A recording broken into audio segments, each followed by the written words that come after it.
Hey everybody, welcome back to American Government and Politics. Welcome back to my garage. And thank you so much for watching this video. I want to thank all of you as well for turning in your quizzes. Everyone in the class got their quiz in on time last week, and I've gotten them back to you. You all did pretty well. So congratulations on that. And thanks again for continuing to work hard and being committed to this most unusual summer semester. With that, a couple of housekeeping items to tell you about for the class. Number one, we are behind schedule, and that's clearly my fault, and I apologize for that. But going to correct that this week. I'm going to do this video today on Wednesday, July 8th, and then post another one by the end of the week. And in the second video I post this week, I'm going to assign your second quiz. Not this one, but the next video.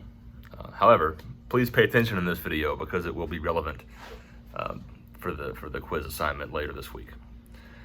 Don't forget to comment below on YouTube that you watched the video. That's how I determine your participation grade for the semester, which is 50% of your final grade for the class. All right, so last time we talked, I was going on about political parties, about Democrats and Republicans, and about conservatives and liberals. If you're following the syllabus, and like I said, we're a little behind, so look at what I'd listed for last week, the week of the 29th, and I promised in the syllabus supplement, I promised to get into the relevance of politics. Why do we care? Why does Simmons College and other colleges across America make you learn this stuff? It's because it impacts all of us. It's because our system of government in the United States is, in theory, a representative system, technically known as a Republican system. That's nothing to do with the Republican Party. That's the system of government, the type of government we have. A Republican form of government is one in which the people elect other people who vote on our behalf. So again, a Republican form of government is not about the party, the Republican Party. It's about the form of government. A purely democratic system is one in which everyone votes on every issue the government has to deal with. Every eligible voter in a democratic system votes on everything in a pure democracy. In a Republican system, we, the people, the voters, elect others who vote on our behalf, and that is what who act on our behalf, and that is what we have in the United States. We, the voters, elect members of Congress who vote on specific issues on our behalf. They are representing us in the House of Representatives and in the Senate. We also vote on the president. How much does every vote for president count? That's something we can talk about later in the class if we have time this summer semester. But we do vote for the president, and in an indirect way, the outcome of a presidential election is determined by votes of the people, of the citizens of our country. So, politics is relevant because political systems are what drive governmental decisions in this country, and government decisions impact all of us. As I've mentioned on previous videos, state and federal government pass laws related to drug possession, related to how much prison time you get for different offenses, pass laws related to how police officers must behave when they interact with civilians like us. They also pass laws related to schools, to public education. They make the roads, they maintain the roads that we drive on, the sidewalks that we are supposed to be able to walk on, but some neighborhoods have worse sidewalks than others.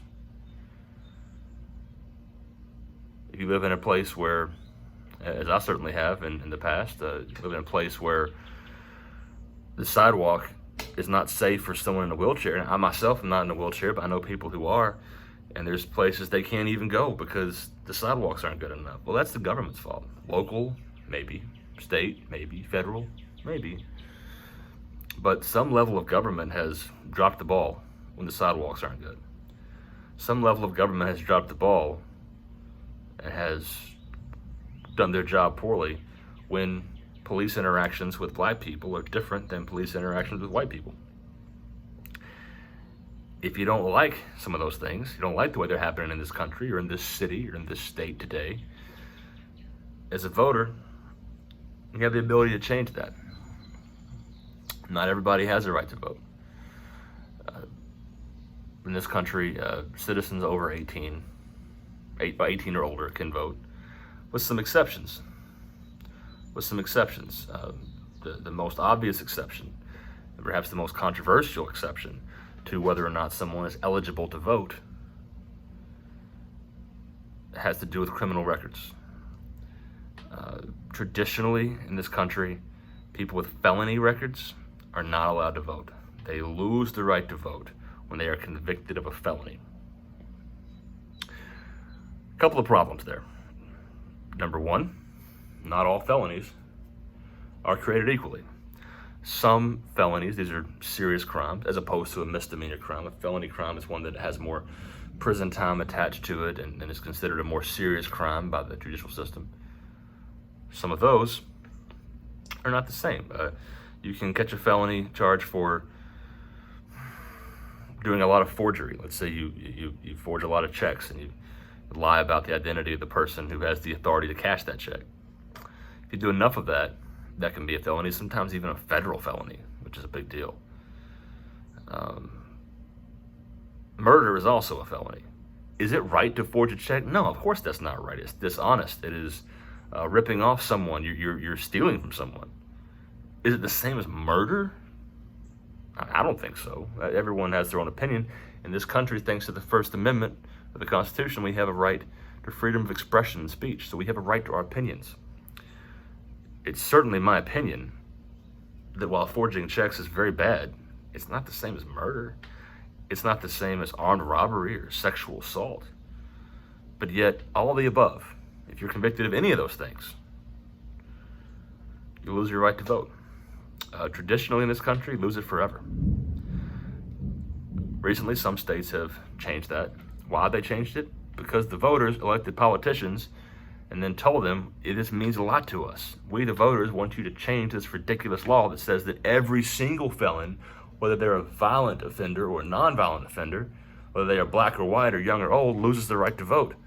What a ridiculous law, when voting is such a fundamental part of quote-unquote being American. Politics are relevant because our government decisions are relevant and politics drive those decisions. What do I mean when I say politics drive governmental decisions? Let me give you a specific example. United States Supreme Court is made up of 9 Supreme Court justices, 9 judges who vote to determine the outcome of the highest profile, most impactful court cases in this country. As I said on a previous video lecture, I said the judicial branch makes law, just like the executive branch makes executive orders, and the legislative branch makes the most notorious type of laws, statutes. But all 3 branches make law. When I say make law, I mean a law is a rule created by the government that we all have to follow or else suffer consequences. Federal court opinions, most notably the United States Supreme Court, and their opinions, their judicial opinions, are laws. They're a type of law. They're interpreting the Constitution, they're interpreting statutes, they're interpreting other types of laws, and that interpretation becomes the way that law is enforced. So, very, very important, the work of the Supreme Court. Those 9 people that sit on that court are very powerful. Who gets to sit on the court? Who decides? The president nominates a Supreme Court justice, and they must have the consent of the Senate, of the United States Senate. So in the last 3.5 years, the current president, Donald Trump, has nominated 2 different justices who were confirmed by the Senate, and now they're on the judge. That's Justice Neil Gorsuch and Justice Kavanaugh. They were nominated by Trump and confirmed by the Senate. Barack Obama, the previous president, President Obama, he nominated 3 different people to the United States Supreme Court. 2 of them were confirmed. Justice Kagan was confirmed, and so was Justice Sotomayor. He actually nominated a 3rd individual for the Supreme Court. There was a vacancy. That means there's only 8 judges when there's supposed to be 9. So the president needs to nominate someone. The Senate needs to confirm that person if they want to have 9 justices and have an odd number in the Supreme Court, as required by the Constitution. But it was late in President Obama's 2nd term. Remember, the president is only allowed 2 terms, 2 4-year terms. It was in the 7th, or I guess the 8th year of President Obama's time in office, so he was constitutionally limited to those 8 years and was getting ready to leave office. There was a vacancy in the court, and he nominated someone to sit on the court. The Senate refused to confirm. Why did the Senate do that? Historically, that hasn't happened that often. It's happened a little bit, but not very often. Because President Obama is a Democrat. He is what some people consider a liberal Democrat. The Senate was, in 2016 and is today, controlled by Republicans. A majority of the Senate are Republicans. Their leader is Kentucky's own Mitch McConnell. Senator McConnell said he's not confirming any more nominees from President Obama for the Supreme Court. Again, it's not this has never happened before, it's that it doesn't happen very often. Usually, when the Senate doesn't confirm someone for the Supreme Court, it's because they have some sort of actual reason, some sort of legal reason, some sort of legitimate question about the person's qualifications or resume.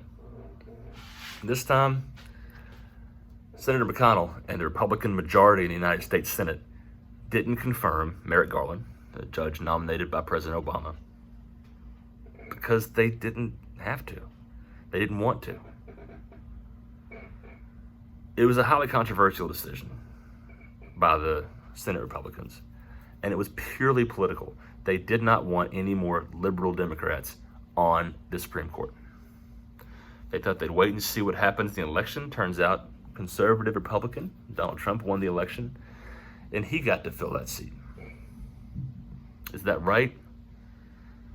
It's hard to answer that in terms of right or wrong, but the Senate theoretically represents the people. So does the president. So did President Obama. But the Senate was representing their own interests. They are Republicans. They don't want any more Democrats on the Supreme Court. And remember, they have to run for re-election, those senators. And so they got to go back home to their states, to the Republican wealthy donors in their states and say, look, President Obama tried to nominate a Democrat. We said no. So please give us money for our re-election campaigns. And I'm actually going to leave it off there because in the next video, I'm going to tie in some of what was supposed to be the week of June 29th, and then I'm going to tie in and wrap up the things we're going to talk about this week in the class, and I'm going to assign a quiz. But I'm leaving it off with that, with the idea that politicians, especially high-level congressional politicians, have to raise large amounts of money from donations, from donors, from people, rich and poor, who give them money to continue to run for office. Because running for office is expensive. Running a political campaign can be very expensive. And so they ask people for money. Now, if somebody gives a U.S. Senator $2,000 and they convince their friends to chip in $20,000 more for a campaign, do you think they just let it go? They just say, oh, I know you're a good senator, so I'm going to give you this money. Or do you think they want something in return? It is human nature that when you give someone money, you want something for it. That's human nature, and it's certainly the nature of American politics. And we'll pick up on that later this week. Thank you all so much for tuning in. Please comment in the comment section below that you watched the video. And please don't ever hesitate, either in the comments or over email, to submit any questions or thoughts you may have about this lecture. Thank you all so much for watching. I'll talk to you later this week. Stay safe out there.